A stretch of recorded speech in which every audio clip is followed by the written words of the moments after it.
Thank you all for being with us today for this meaningful moment of reflection, dialogue, and collective action.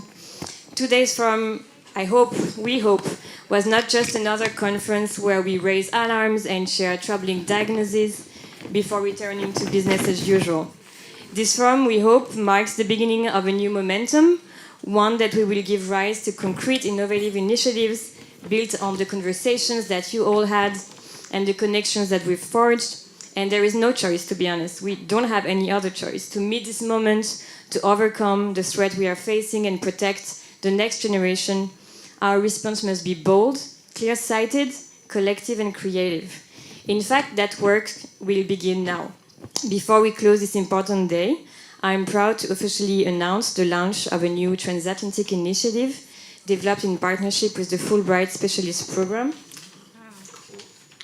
So this project will be led by the American Jewish Committee, and it aims to develop innovative, comparative, and practical responses to the alarming resurgence of antisemitism both in France and the United States. We will build on the outcomes of today's forum, especially the outcomes of the breakout session on different themes that we all reflect about.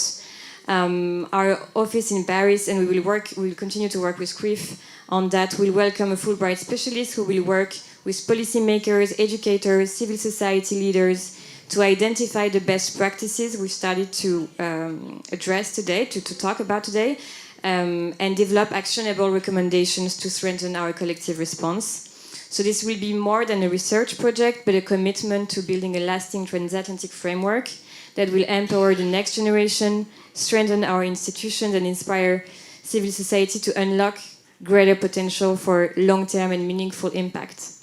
So this is our part, our contribution as civil society actors to the France-US bilateral dialogue that you heard about today on the fight against antisemitism. This is what inspired the creation of today's forum. And our Fulbright specialist, so at the end of his stay in France, will produce a set of recommendations that we will share with both the French government and the US administration. And I would actually like now to take a moment to thank the US Embassy. There are diplomats, a lot of diplomats from the US Embassy today in the room, and I thank them for being here, thank them for their incredible support and trust to bring this project to fruition, and their support for today's forum. Tomorrow, just so you know, we will also bring a delegation with the CRIF of young Americans and young French leaders to Normandy for the D-Day to participate in the commemorations and spend a day of reflecting of things that we can continue to do together. And the US Embassy has been very, very, very helpful, so I wanted to thank them and to thank you all again for being here today.